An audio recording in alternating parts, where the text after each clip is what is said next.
Quelque temps nous dire, de toute façon, finalement, les choses avancent comme ça. Oui, alors d'abord, je suis obligé de dire que, pardonnez-moi, j'ai la voix difficile, que le Front National d'aujourd'hui n'a quand même plus rien à voir avec le Front National de M. Le Pen. Qu'est-ce qui a changé?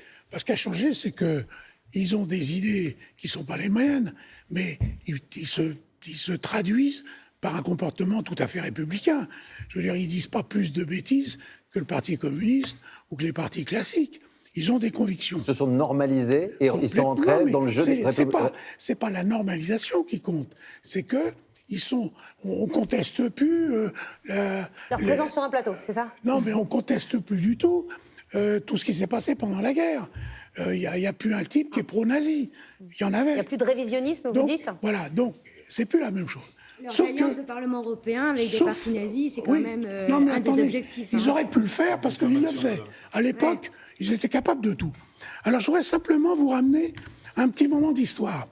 En 1945, le Parti communiste français, qui était comme le Front National, ce qu'on appelle un parti populiste, qui dit populiste dit populaire. Pour être populaire, qu'est-ce qu'on fait dans une démocratie? On dit aux gens ce qu'ils ont envie d'entendre. Tant que vous n'êtes pas aux manettes, c'est vachement facile. Il n'y a qu'à. Et vous dénoncez. Et il y a plein de gens qui disent « Ah merde, mais c'est vrai ça !»« Ah mais c'est vrai !» Sauf qu'il y a un moment... Donc vous dites qu'ils cristallisent finalement toutes les colères des Français. Mais bien sûr, c'est normal. Mais ils ont un rôle utile. Comme le PCF, qui en 1945 faisait 182 sièges. On verra tout à l'heure si effectivement la carte électorale correspond à celle du Parti communiste à l'époque. 182 sièges. En 96%, en 2017, 2,7%. Je finis juste pour vous voulez en venir, dire que la voix de la contestation aujourd'hui elle est portée par le Front National. Mais alors, le score important, c'est de dire aux Français que le nombre de députés qui vont se retrouver à l'Assemblée européenne, pro-européens, sont très, très largement majoritaires.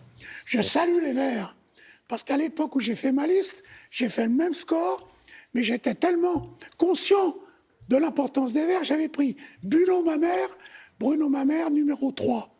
Et pourquoi je suis content qu'ils soient nombreux? Parce que j'ai été député là-bas, c'est ceux qui bossent le plus. Et on verra la progression également des Grünen en Allemagne et des Verts en Allemagne. C'est justement ça qui est important. C'est-à-dire que nous n'avons pas de double discours. Lorsque nous siégeons